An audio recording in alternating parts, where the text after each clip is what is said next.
നമ്മളൊരു courier collect ചെയ്യാനായിട്ട് പോവുകയാണ്. അവർ രാവിലെ തൊട്ട് നമ്മളെ വിളിക്കുമായിരുന്നു, പക്ഷേ ഫോൺ നമ്മൾ കോള് കണ്ടില്ല. അപ്പം ഇപ്പോൾ വൈകിട്ട് ഏകദേശം 5 മണിക്കാണ് നമ്മൾ ഈ കൊറിയർ കളക്ട് ചെയ്യാനായിട്ട് പോകുന്നത്. കൊറിയറിൽ എന്താന്ന് വെച്ചാൽ മമ്മയ്ക്കുള്ള കുറച്ച് പ്ലാൻസ് ആണ് കേട്ടോ. കുഴപ്പമൊന്നും ഉണ്ടാവില്ല. അമ്മയുടെ എത്ര പ്ലാൻസ് ഉണ്ട് ഇതില്? അയ്യോ, എത്ര ഓർഡർ ചെയ്തെന്ന് അറിയാൻ പാടില്ല. വാവ്. ഇന്നലെ എന്താണ് മിനിയാവുന്നതാണ് ഓർഡർ ചെയ്യണത്. നമ്മള് യൂട്യൂബിൽ കണ്ടിട്ട് അതില് ഫോൺ നമ്പറിൽ ഓർഡർ ചെയ്താണ്. നമ്മളൊരു യൂട്യൂബ് ചാനലിൽ മമ്മ കണ്ടതാണ്. ഒരു യൂട്യൂബ് ചാനലിൽ കുറച്ച് പ്ലാൻസിൻ്റെ ഒരു ഇത് കണ്ട് അങ്ങനെയാണ് നമ്മൾ ഓർഡർ ചെയ്യുന്നത്.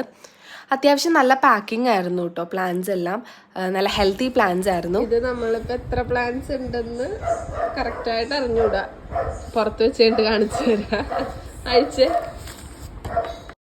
എല്ലാ പ്ലാൻസും ജിഫി ബാഗിലായിരുന്നില്ല. ആകെ 2 പ്ലാൻസ് മാത്രമായിരുന്നു നമുക്ക് ജിഫി ബാഗിൽ കിട്ടിയത്. ബാക്കിയൊക്കെ അല്ലാത്ത രീതിയിലായിരുന്നു അവർ വെച്ചിട്ടുണ്ടായിരുന്നത്. പക്ഷെ നല്ല ഇതായിട്ടാണ് കേട്ടോ, നല്ല പാക്കിങ്ങിലാണ് വെച്ചത്.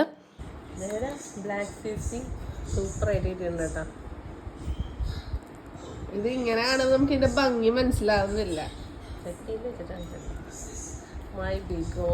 അയ്യോടാ, ഇപ്പൊ പക്ഷെ നന്നായി അല്ലേ?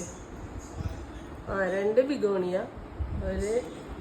ഇത് 40 രൂപയുള്ള കേട്ടോ ഈ സാധനത്തിന്. 40 rupees. ബ്ലാക്ക് സീസി സോറി, സീഡല്ല. ഓക്കെ. ഇത് ബിഗോണിയ ഒരു വെറൈറ്റി, ഇത് വേറൊരു വെറൈറ്റി.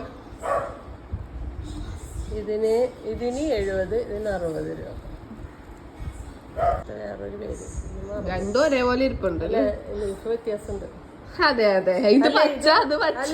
വലുതായ ഒരു ഡിസൈൻ വരുവാടാ. ഇത് ജിഫിയിലുണ്ട്. ഇത് രണ്ടും വന്നേക്കണത്. നമ്മൾ ഓർഡർ ചെയ്ത ഫസ്റ്റ് പ്ലാന്റ് ബിഗോണിയുടെ ഒരു വെറൈറ്റി ആയിരുന്നു. പിന്നെ ബ്ലാക്ക് കാർഡിനൽ എന്ന് പറഞ്ഞിട്ടൊരു പ്ലാന്റ് ആയിരുന്നു. അത് കഴിഞ്ഞിട്ട് നമ്മൾ ഒരു ബിഗോണിയുടെ കൂടി വെറൈറ്റി വാങ്ങിയിട്ടുണ്ടായിരുന്നു. പിന്നെ വാങ്ങിയത് ഒരു ചോക്കോ എംപ്രസ് എന്ന് പറഞ്ഞിട്ടുള്ള ഒരു പ്ലാന്റ് ആയിരുന്നു. പിന്നെ ഒരു ബ്ലാക്ക് സീസി. ഇതായിരുന്നു നമ്മുടെ ഫേവറേറ്റ്. ആക്ച്വലി നമുക്ക് നിധി കിട്ടിയ പോലെ ആയിരുന്നു ഈ പ്ലാൻസ് ഒക്കെ കിട്ടിയപ്പോൾ. ഇതിൻ്റെ പേരൊക്കെ ഞാൻ ആദ്യമായിട്ടാണ് കേൾക്കുന്നത്. അപ്പോൾ നിങ്ങൾക്ക് ആവശ്യമുണ്ടെങ്കിൽ യൂട്യൂബിൻ്റെ പേര് വേണമെങ്കിൽ കമൻറ്റ് ചെയ്താൽ മതി. Bye bye.